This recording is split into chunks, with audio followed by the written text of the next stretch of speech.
اب ایک چیز تو یہ بتائیے گا کہ مطلب دنیا کہیں اور چل رہی ہوتی ہے، ہم کہیں اور چل رہے ہوتے ہیں.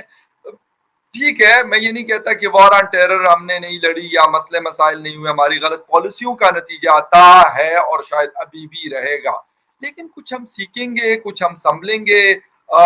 ہم بھی یہ سنیں گے کہ ہاں جی ہم نے اپنا مشن جو ہے مون پہ بھیجنا ہے، ہم نے یہ نئی ٹیکنالوجی بنا لی، ہم نے یہ چارجیبل جو الیکٹریسٹی سے چلنے والی گاڑیاں ہیں، یا ہمارا جو گروتھ ریٹ ہے وہ 6 یا 7 پہ پہنچا.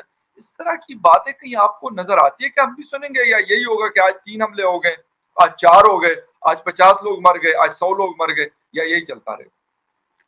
ہاں، بڑی دکھ کی بات ہے کہ پاکستان کے پاس اور کچھ بتانے کو نہیں ہے، کیونکہ انہوں نے کبھی وہ کیا کہتے ہیں سوچ سمجھ کے اپنی پالیسیز کو مرتب نہیں کیا. اور ہوتا یہ ہے کہ وقت کے ساتھ اگر آپ نہ چلیں تو پھر جو پرابلم آج سے 20 سال پہلے تھے وہ 20 سال بعد اور زیادہ مشکل ہو جاتے ہیں حل کرنا. اور پاکستان کو اب یہ جو لیٹسٹ حکومت آئی ہے اور یہ بگٹی صاحب کا جو بیان ہے، گڈ. اگر انڈیا را کا یہ کام ہے تو 2 things we would argue.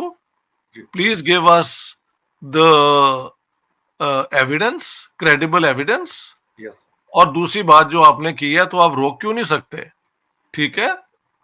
اور یہی محل ایک مناسب طریقہ ہے، کیونکہ الزام لگانا اور جب تک اس کا پروف نہ دیا جائے تو دونوں میں فرق ہے نا. یہ بہت بڑا راؤ جو ہے شور انڈیا اور کینیڈا کے درمیان بھی یہی ہے کہ اگر الزام ہے تو اس کا پروف بھی دیجئے، اور اگر پروف ہے تو اس کی رسپانسبلٹی پھر کسی طریقے سے اسٹیبلش ہو سکتی ہے.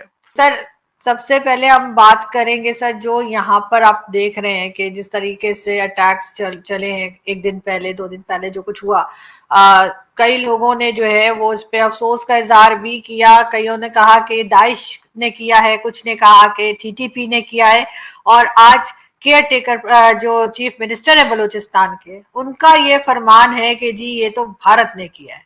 یعنی پوری کہانی گھوم پھر کر، جبکہ داعش والے کہہ رہے ہیں انہوں نے کیا ہے. ٹی ٹی پی کا اٹیک تو آپ کو پتہ ہے کے پی کے میں ٹی ٹی پی نہیں کیا، البتہ بلوچستان کا انہوں نے انکار کیا ہے تحریک طالبان پاکستان نے. لیکن یہ گھوم پھر کے سارے ہمیشہ بھارت کیوں پہنچ جاتی ہے ہماری گورنمنٹ ہو چاہے کوئی سی بھی گورنمنٹ ہو؟ دیکھیے، ان کو گھوم پھر کے بھارت پہنچنے کی بجائے راول پنڈی پہنچنا چاہیے، جن کی پالیسیوں کی وجہ سے یہ سب کچھ ہو رہا ہے. ٹی ٹی پی بھی کچھ نہیں ہے، داعش بھی کچھ نہیں ہے، اور جن کو یہ بھارت کہتے ہیں وہ بھی کچھ نہیں ہے. وہ سب ان کی پالیسیوں کا کیا جا رہا ہے. انفارچونیٹلی پاکستان کو انہوں نے خود ہی ایک جہنم زار بنا دیا ہے، جس میں ایک دوسرے کے اوپر الزام لگاتے رہتے ہیں. اب دیکھیے یہ ٹی ٹی پی کیا ہے، یہ بھی تو ان کے پیدا کردہ لوگ ہیں. یہ افغان طالبان ایون کیا ہے، یہ بھی تو ان کے پیدا کردہ لوگ ہیں. ٹھیک ہے، امریکہ کی بھی ایک زمانے میں پش بنائی تھی، تو امریکہ نے جو کچھ کیا تھا وہ بھی ان کی مرضی سے کیا تھا نا. بلکہ آج بھی اگر امریکہ ان کو پیسے دے دے تو یہ اپنا سب کچھ بیچ کے امریکن گود میں جا بیٹھیں گے.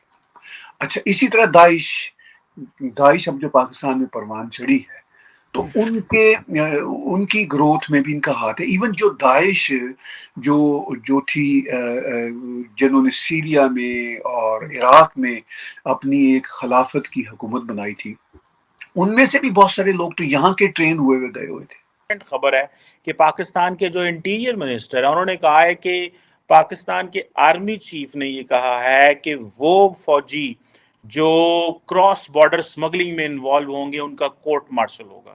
پاکستان ایک غریب ملک نہیں ہے، پاکستان ایک کرپٹ ملک ہے. اب اس پہ میں آگے میں بات کرنا چاہوں گا، اپنے انالیسس میں یہ چیز اس کو میں پروو کروں گا. آج ایجنسیوں کی رپورٹ یہ آ رہی ہے کہ صرف کراچی شہر کے اندر آپ کا جو رولنگ مافیا ہے ان کی بیسمنٹوں میں $50 ملین سے زیادہ کیش پڑا ہے. لیکن Washington D C has different kind of speculations left and right. لیکن دیکھیں آنے والے دن کیا ڈیفائن کرتے ہیں. جے شنکر کے حوالے سے طاہر صاحب، جے شنکر صاحب دیکھیں، میں سمجھتا ہوں جے شنکر صاحب کا دورہ فینٹاسٹک تھا. Jai Shankar is like Washington D C is home town آپ کہہ سکتے ہیں.